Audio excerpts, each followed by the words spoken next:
नमस्कार दोस्तों। एपीएफसी और ईओ एओ के एग्जाम के लिए स्टूडेंट्स क्या चाहते हैं कि हम उनके लिए एक टाइम टेबल बना दें, या फिर उसको बोलते हैं कि हम उनके लिए एक स्टडी प्लान हम लोग उनके लिए एक बना दें। अब जो ये स्टडी प्लान है ये क्या होता है? जो स्टूडेंट्स का एक्सपेक्टेशन है कि उन्हें कुछ गाइडेंस चाहिए कि कोई उनको बताए कि वो दिन में कितने घंटे दिन में वो लोग पढ़ाई करें ताकि उनका टाइम से सिलेबस खत्म हो जाए। या फिर एक लेवल इसके अंदर जाते हैं कि किस सब्जेक्ट के लिए हर दिन किस सब्जेक्ट के लिए कितने घंटे उन लोगों को पढ़ाई करना काफी होगा। या फिर कुछ लोग बोल रहे हैं कि मैं सुबह के टाइम क्या करूं, फ्रेश माइंड है, दोपहर के टाइम क्या करूं, शाम के टाइम क्या करूं, चाय के बाद क्या करना है, चाय के पहले क्या करना है।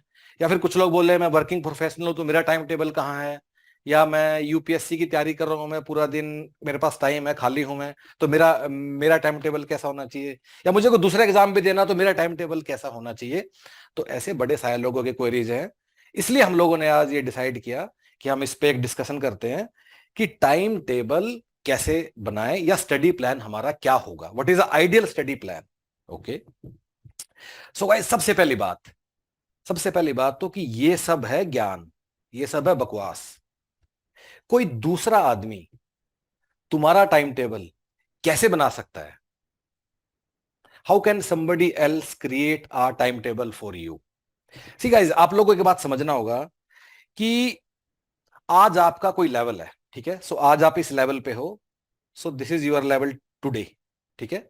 आज मेरा लेवल यहां है और मुझे कहीं तक पहुंचना है, मुझे सारा सिलेबस खत्म करना है, मुझे उस स्टेज तक पहुंचना है, अपने आप को मुझे प्रिपेयर करना है। This is where I have to reach. और इसके बीच में गैप है जो कि है मेरा प्रिपरेशन, इसको मैं बोलता हूं डेल्टा।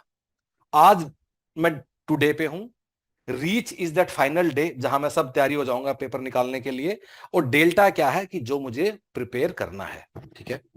अब गाइज, कोई तुम्हारा टाइम टेबल क्यों नहीं बना सकता? Why somebody else cannot create a timetable for you? इसके हैं तीन कारण।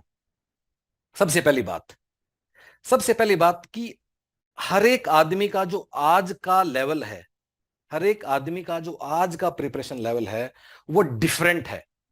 हर हर स्टूडेंट की अपनी एक स्ट्रेंथ है, अपनी एक वीकनेस है, and accordingly they are standing somewhere as on today. For example, अगर कोई सिविल सर्विसेज का ऑलरेडी अच्छे से तैयारी कर चुका है, उसने लक्ष्मीकांत को पूरा याद कर लिया है, तो उसे इंडियन पॉलिटी आता है। अगर किसी ने एमबीए के लिए कैट का या किसी बैंकिंग के लिए कुछ अच्छा तैयारी किया था, तो उसे एप्टीट्यूड का तैयारी उसका पहले से ही हो चुका है, उसको उसमें एफर्ट देने की नीड नहीं है। Another interesting example, English. कुछ लोगों का बैकग्राउंड ही ऐसा है, क्योंकि वो ऐसे स्कूलों में पढ़े हैं और ऐसा उनका फैमिली बैकग्राउंड है कि यूपीएससी रिक्रूटमेंट एग्जाम में जो इंग्लिश का लेवल है, जो वोकैब चाहिए, जो ग्रामर चाहिए, उनको वैसे ही आती है। उन लोगों को एक भी दिन पढ़ने का नीड नहीं है, और एग्जाम में जाएंगे और जो भी 15 से 20 सवाल आएंगे उनमें से 90% वो ठीक करके आ जाएंगे बिना एक भी दिन पढ़े। इस तरह कोई सीए वाला आदमी है तो उसे अकाउंटिंग आती है पहले से। अगर किसी ने कोड 55 में यूजीसी नेट निकाला है, उसे लेबर लॉज की वैसे एक एक लाइन याद है, आईआर उसको आता है। गाइस, पॉइंट क्या है कि अगर आज के दिन हम सब एक डिफरेंट लेवल पे हैं, क्योंकि हम सब अलग अलग हैं, इसका मतलब कि अगर आज हम डिफरेंट डिफरेंट लेवल पे सब हैं, हमारा डेल्टा भी डिफरेंट डिफरेंट होगा, और इसलिए हमारा जो प्रिपरेशन का नीड है वो भी हमारा डिफरेंट डिफरेंट होगा। This is the first reason कि क्यों सब लोग अलग अलग हैं और क्यों सब के लिए एक कॉमन टाइम टेबल नहीं हो सकता। अब आते हैं दूसरी चीज पे। दूसरी चीज क्या है? डेल्टा की तैयारी करनी है। अब गाइस, डेल्टा भी सबका एक अलग अलग है। डेल्टा मतलब कैपेबिलिटी। कुछ लोग ऐसे हैं जो फैक्ट्रीज एक्ट वाला पूरा एक्ट 4 घंटे में पढ़ के याद कर लेंगे। ऑन द अदर हैंड, कुछ लोग ऐसे हैं जिनको फैक्ट्रीज एक्ट समझने में ही 16 घंटे का समय लगेगा। अगर एक गिवन टॉपिक को पढ़ने में एक आदमी को 4 घंटे का समय लगेगा, एक को 16 का समय लगेगा, इन दोनों के लिए कोई थर्ड आदमी एक यूनिफॉर्म टाइम टेबल कैसे बना सकता है? तीसरी बात कि सबके पास जो टाइम का अवेलेबिलिटी है, लोगों के पास जो टाइम का अवेलेबिलिटी है, अवेलेबिलिटी ऑफ टाइम है, उसमें भी वेरिएशन है। Some of you are working professional, जो नौकरी करके शाम को 8-9 बजे घर आता है, तो उसके number of hours are different from somebody else जिसके पास ज्यादा टाइम है। कुछ फैमिली मेंबर्स हैं, बड़ी सारी महिलाएं हैं जो एक छोटे बच्चे की माँ है। तुम उसको टाइम टेबल बना के दोगे कि मैं सुबह तुम्हें 2 घंटे पढ़ना, 3 घंटे पढ़ना? उसकी अलग फैमिली कमिटमेंट्स हैं, और ये लोग एग्जाम निकाल भी रहे हैं। अभी सिविल सर्विसेज में अच्छा रैंक आया था किसी का, राइट?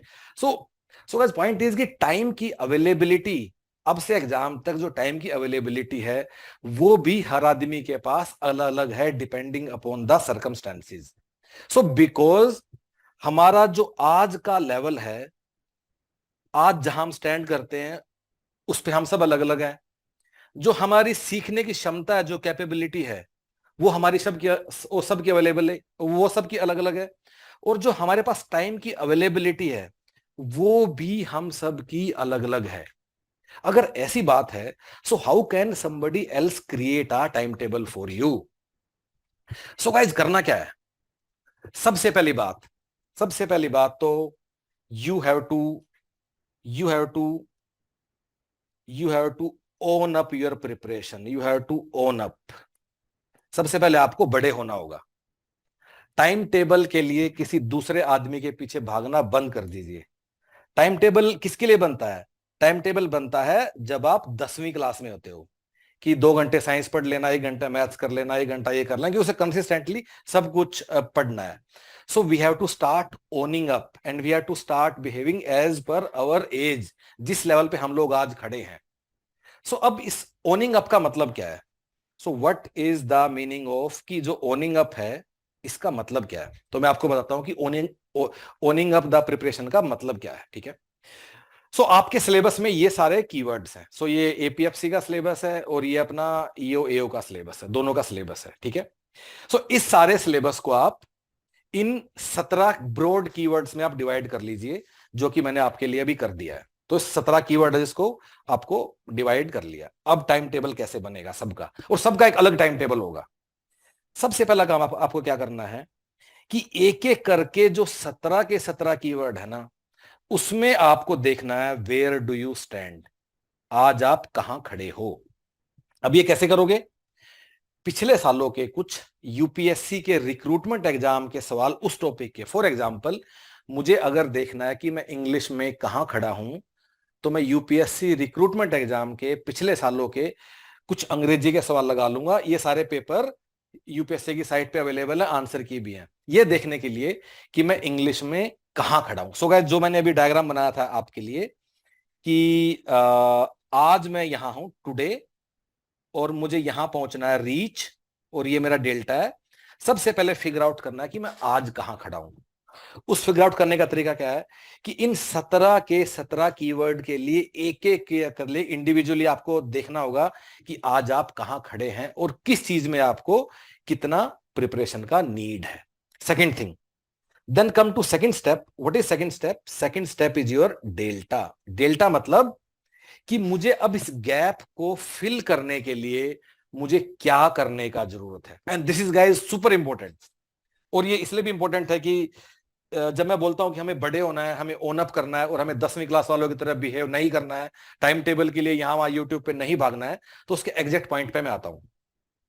अब जो ये डेल्टा मेरा गैप है, एंड दिस फॉर इंडिविजुअली 17 के 17 टॉपिक के लिए, हर टॉपिक के लिए मुझे फिगर आउट करना है कि ये डेल्टा मैं कैसे मीट करूंगा, कैसे मैं इसको फिल करूंगा। कुछ लोग इस डेल्टा को मीट करने के लिए उनको सिर्फ बुक से पढ़ना काफी होगा। For example, and again this might not be true for everybody, पर मैं उदाहरण के तौर पे बता सकता हूं। फॉर एग्जाम्पल, करंट अफेयर के लिए मुझे बुक पढ़ना काफी है, वो सिर्फ फैक्चुअल नॉलेज है, ठीक है?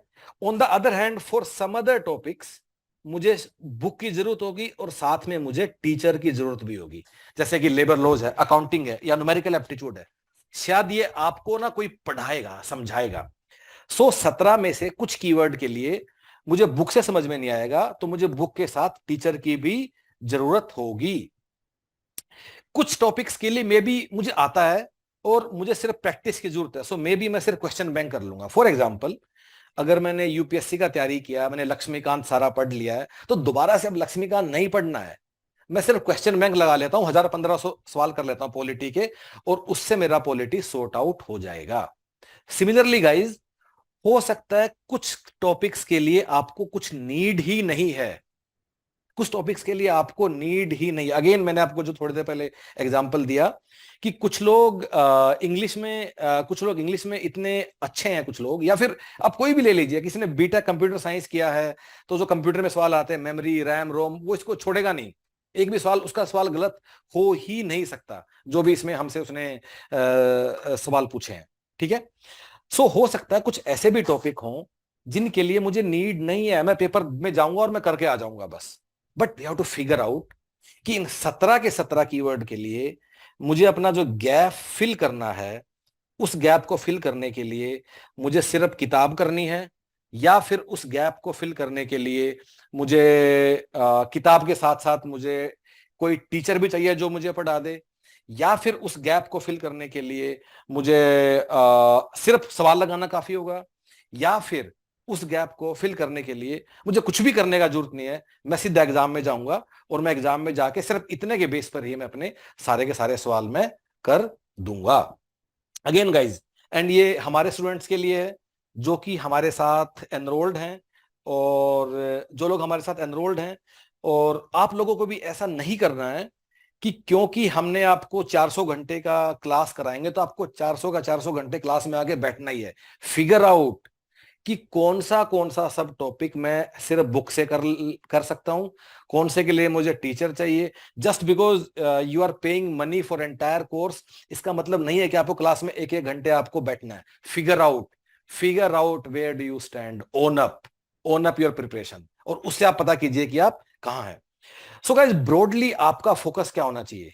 ब्रॉडली आपका फोकस ये होना चाहिए ब्रॉडली कि मुझे अपना सिलेबस खत्म करना है, और 4 से 5 महीने के अंदर, 4-4.5 महीने के अंदर मुझे अपना सिलेबस खत्म करना है। So only thing which you can make from time table, आप एक ब्रॉड मैक्रो लेवल प्लान बना सकते हो। ब्रॉड मैक्रो लेवल प्लान क्या है कि मैं अगले 1 महीने में 17 में से 3 या 4 कीवर्ड कर लेता हूं, अगले महीने में ये वाले कर लूंगा, मैं पॉलिटी कर लूंगा, मैं ये कर लूंगा, या 15 दिन या महीना। एक ब्रॉड, अपना एक ब्रॉड हाई लेवल आप प्लान बना सकते हो। पर अगर आप किसी से पूछ रहे हो कि घंटे कितने पढ़ूं, कितने घंटे पढ़ना काफी होगा, और अब ये सब अगर आप कर रहे हो तो, एंड अगेन आई नो कि YouTube पे इस चीज के ऊपर काफी वीडियोस भी बन चुके हैं कि ये टाइम टेबल है, ये परफेक्ट टाइम टेबल है, आप 120 घंटे पढ़ लीजिए, आप इस सब्जेक्ट के लिए 10 घंटे कर लिए, वो कर लीजिए। सो आप सब लोग जो इसके पीछे भाग रहे हो, मेरा आप सब लोगों को यही हम्बल सजेशन है कि ग्रो अप, अब आप बड़े हो जाओ, you have to own up your preparation. All the best guys.